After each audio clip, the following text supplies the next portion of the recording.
और इस लॉकडाउन के दौरान नन्ही राइमा घर बैठकर लूम बैंड्स की मदद से ज्वेलरी तैयार करके ऑनलाइन सेल करती हैं और फिर इससे जमा होने वाली रकम को वो चैरिटी करती हैं। बल्कि यही नहीं, यूट्यूब पर उन्होंने अपना चैनल भी बना रखा है।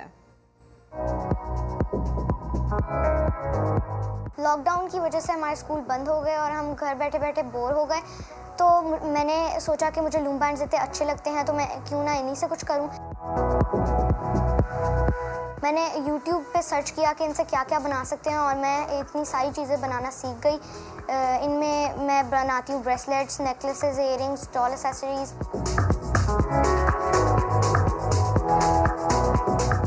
फिर मैंने उनको सेल करना शुरू कर दिया और फिर मैं अब उनको सेल करके जो होने वाली अर्निंग होती है उसको मैं चैरिटी करती हूँ।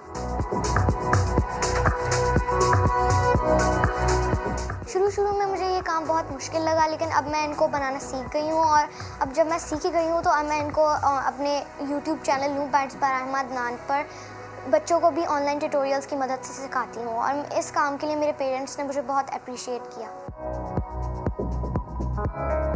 मैं बच्चों को ये मैसेज देना चाहती हूँ कि वो अपने फाइल टाइम को ज़ाया ना करें गेम्स खेलने और ड्रामास देखने में, बल्कि मेरी तरह उसको एक प्रोडक्टिव काम में यूज़ करें जिससे आप एक अच्छी अमाउंट भी हासिल कर सकते हैं और अपनी फैमिली को सपोर्ट भी कर सकते हैं।